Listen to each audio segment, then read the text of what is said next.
সাথে মিউজিক্যাল হ্যান্ডসরা হচ্ছে সেলিম বাজায় নাল, মন্টু বাজায় বেস গিটার, ইলেকট্রনিক কিবোর্ডে অর্ক, তবলায় আশিস, অক্টোপ্যাডে ধীরেন, ঢোল বা ম্যারাকাস ইত্যাদি যন্ত্রানুষঙ্গের এই ব্যাপারটা দেখেন আমার স্বামী সঞ্জীব গাঙ্গুলি। আমরা সবাই মিলে প্রায় প্র্যাকটিস করি আমাদের বালিগঞ্জের বাড়িতে। আমি নন্দিতা গাঙ্গুলি, একজন পেশাদার গায়িকা। মোটামুটি একটু নামডাক হয়েছে, তবে যদিও আমি চলচ্চিত্রে গাওয়ার সুযোগ এখনও পাইনি। অবশ্য বর্ষাকালটা বাদ দিলে সারা বছরই বিভিন্ন জায়গায় প্রোগ্রাম আমার লেগেই থাকে। অনেকে তাই আড়ালে আমাকে বলে মাচা শিল্পী। আমি লোকসঙ্গীতই বেশি গাই, তবে অন্যান্য গানও আমি করি। আমার গুরু ছিলেন শ্রদ্ধেয় কালীপ্রসাদ সিংহ। তার কাছে আমি বছর সাতেক শিক্ষা করি, যেটা ওনার অকস্মাৎ মৃত্যুতে বন্ধ হয়ে যায়। শিল্পী হিসেবে আমার মোটামুটি নাম আছে। আমি কলকাতা, বর্ধমান, দুর্গাপুর, আসানসোল, রানীগঞ্জ ইত্যাদি স্থানে প্রচুর শো করি। একদিন আমার বাড়িতে দুজন ভদ্রলোক এলেন আমাকে গান গাইবার প্রস্তাব নিয়ে। কোথায় যেতে হবে? না, হাজারিবাগ। সেখানে প্রচুর সংখ্যক বাঙালি থাকেন এবং একটি বাঙালি অ্যাসোসিয়েশন থেকে আমাকে এই প্রস্তাবটি দেয়। ওদের প্রোগ্রামের ডেট হচ্ছে 14ই অক্টোবর।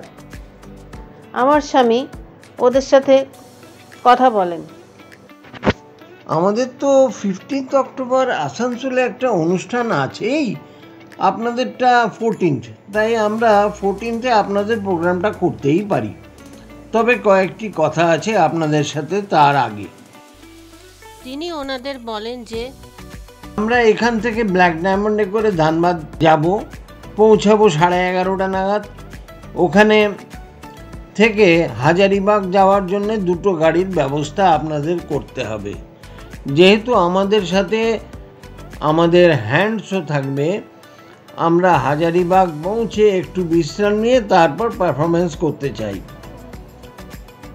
আর স্টেজে সাউন্ড বক্স ও সাউন্ড মিক্সিংয়ের ব্যবস্থাটা কিন্তু আপনাদেরই করতে হবে।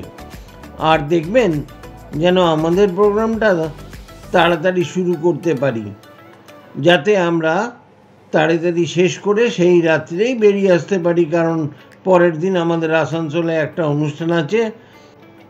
আর ফেরত আসার দুটো গাড়ির ব্যবস্থাটাও আপনাদেরই করতে হবে।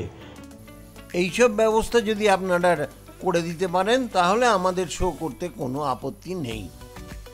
এইবার দুইজন ভদ্রলোক বললেন আমরা একটু কথা বলে নিই। এই বলে তারা বাইরে গেলেন। জানলা দিয়ে দেখলাম যে ওনারা নিজেদের মধ্যে এবং ফোনে বেশ কিছুক্ষণ কথা বললেন। কিছুক্ষণ পরে তারা ঘরে এসে জানালেন যে তারা এই প্রস্তাবে রাজি এবং অ্যাডভান্সের টাকাটাও দিয়ে গেলেন। নির্দিষ্ট দিনে অর্থাৎ 14 অক্টোবর আমরা দুজন এবং আমাদের টিমের আর 5 জন মিলে হাওড়া থেকে রওনা দিলাম ব্ল্যাক ডায়মন্ড করে ও ধানবাদ পৌঁছালাম বেলা 11:30 নাগাদ। গিয়ে দেখলাম যথারীতি আমাদের কথা মতো দুটো গাড়ি রয়েছে আমাদের নিয়ে যাওয়ার জন্য। আমরা একটি হোটেল থেকে লাঞ্চ করে নিয়ে রওনা দিলাম হাজারিবাগের উদ্দেশ্যে। বিকেল 4টে নাগাদ পৌঁছালাম সেখানে। ওখানকার একজনের বাড়িতে ওনারা আমাদের বিশ্রামের ব্যবস্থাও করে রেখেছিলেন। বিশ্রাম টিশ্রাম নিয়ে আমরা 7টা নাগাদ প্রোগ্রামের জন্য পুরো রেডি হয়ে যাই। কিন্তু অনুষ্ঠানের জায়গায় পৌঁছে আমরা দেখলাম সংগঠকদের টাইমের ব্যাপারে বেশ গোলমাল আছে। লোকাল সঙ্গীত শিল্পী, কৌতুক অভিনেতা এইসব শেষ করে আমাদের যখন ডাক পড়ল তখন দেখি রাত 9টা বেজে গেছে। আমাদের অনুষ্ঠান শেষ করতে করতে রাত 11টা বেজে গেল। যদিও দর্শক আরও গাইতে বলছিল, কিন্তু আমাদের ফেরারও তাড়া রয়েছে। তাই আমরা তাড়াতাড়ি করে শেষ করে নেমে আসলাম এবং দেখলাম যথারীতি দুটো গাড়ির ব্যবস্থা ওনারা করে রেখেছেন। আমরা ইনস্ট্রুমেন্ট সব গুছিয়ে নিয়ে কাছাকাছি একটি হোটেলে গিয়ে ডিনার করে নিলাম। তারপর আসানসোলের উদ্দেশ্যে রওনা দিলাম। আশা করেছিলাম যে আমরা সকালবেলার মধ্যেই আসানসোল পৌঁছে যাব। হাজারিবাগ থেকে বাগোদর রোড ধরে আমরা এগোতে লাগলাম। একটি গাড়িতে আমরা দুজন ও সেলিম চাপলাম ও আরেকটি গাড়িতে মন্টু, অর্ক, আশিস ও ধীরেন। হোলাং বলে একটি ছোট জায়গা পেরিয়ে আমরা একটি গভীর অরণ্যে পড়লাম। চাঁদের আলো নেই, তাই একদম ঘুটঘুটে লাগছে রাস্তাটা। যদিও গাড়ির হেডলাইটের আলোয় মোটামুটি রাস্তাটা দেখা যাচ্ছে। আমাদের ড্রাইভারটির বোধহয় ঘুম পেয়ে গেছিল খুব, হয়তোবা একটু ঘুমিয়েই পড়েছিল। সে ভুল করে একটা কাঁচা রাস্তায়, মানে জঙ্গলের মাঝখানের রাস্তায় ঢুকে পড়ে। আমরা হঠাৎ খেয়াল করলাম যে আমাদের আরেকটি গাড়িকে তো আর কোথাও দেখা যাচ্ছে না আশেপাশে। তখন আমার হাজবেন্ড ড্রাইভারটিকে বলল, তুমি কোন রাস্তায় এসছো? ड्राइवर ছেলেটি বলল, घबराइए मत बाबू, थोड़ा आगे जाके हम लोग वो रास्ता फिर पकड़ लेंगे। তবু আমার হাজবেন্ড গঞ্জগঞ্জ করতে লাগলো। আরও মিনিট 15 গভীর জঙ্গলের মধ্যে দিয়ে যাওয়ার পরে হঠাৎ দেখলাম গাড়িটি গ্যাঁচ করে থেমে গেল। ড্রাইভার বহু চেষ্টাতেও আর ওটা চালু করতে পারলো না। আমরা তিনজন ভয়ে জড়সড় হয়ে গাড়িতেই বসে আছি আর ভাবছি সারা রাত্রিটা বোধহয় এই গাড়িতেই কাটাতে হবে। এই জঙ্গলের মধ্যে না জানি কি বিপদ অপেক্ষা করছে আমাদের জন্য। হঠাৎ আমরা জঙ্গলের মধ্যে দেখলাম একজন বিরাট লম্বা লোক, বেশ বুড়ো, গায়ে কালো শাল এবং চোখ দুটো আশ্চর্য রকমভাবে উজ্জ্বল। লোকটা লাঠি নিয়ে আমাদের কাছে এসে এক অদ্ভুত খসখসে গলায় জিজ্ঞাসা করলো, बाबू गाड़ी खराब हो गया। हाँ देखिए ना, गाड़ी यहाँ खराब हो गया। धक्का मारने के लिए भी तो आदमी की जरूरी है। ये जगह इतना रात में कहाँ से आदमी मिलेगा? आप लोग गाड़ी में बैठ जाइए, हम धक्का मार देते हैं।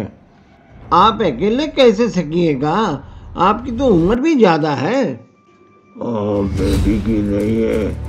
আমরা দেখলাম লোকটা একাই খুব সহজেই গাড়িটা ঠেলে দিল এবং এইভাবে ঠেলে বেশ কিছুটা যাওয়ার পর দেখলাম একটু দূরে জঙ্গলের মধ্যে একটা ডাক বাংলোতে আলো জ্বলছে।